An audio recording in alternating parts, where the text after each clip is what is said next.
Hello and welcome to the StarcraftTools Builder Layout and General Functionality tutorial. The layout of the builder consists of 10 key sections: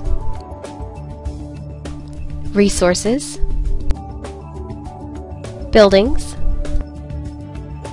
Units, Building and Unit Quantity tabs displays the current count of buildings and units including how many resources you have spent on each. Upgrades, race-specific functionality. Timeline. This shows you every item in relation to each other. Production. Breaks the timeline up based on each production building.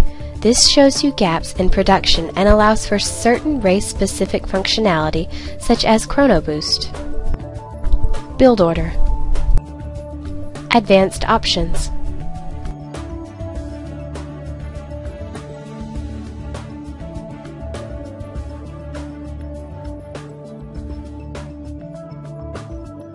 You will notice that not all of the buttons are enabled all the time. If a button is disabled, this means the dependencies of this item have not been met. You can view each item's dependencies by hovering over the icon for each item. There are a few ways you can add items into the build, but first you can simply click on the button for the item you wish to add. Once you click on the button, you will see the item in its proper location within the timeline graph, production view, and build order.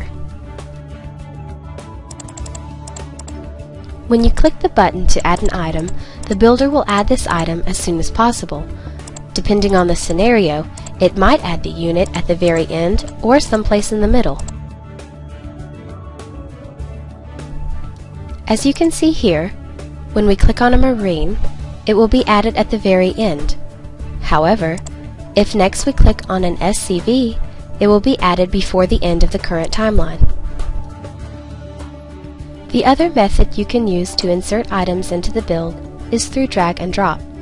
This allows you to insert items into any location you want within the build, given all dependencies for that item have been met at that time. To do this, you click and drag the button you want into the timeline or production view.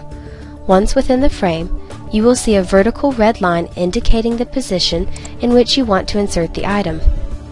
If you drag the item to the end of the timeline or past the timeline, the builder will add the item in the same fashion as if you were to click on the button. If you drag the item into the middle of the timeline, the builder will attempt to prioritize the item into this new position. Granted, you must keep in mind, if the production building for this item is busy at the desired time, the unit will be added as soon as the building becomes available. In addition to entering items into the build, you can also remove items at your leisure.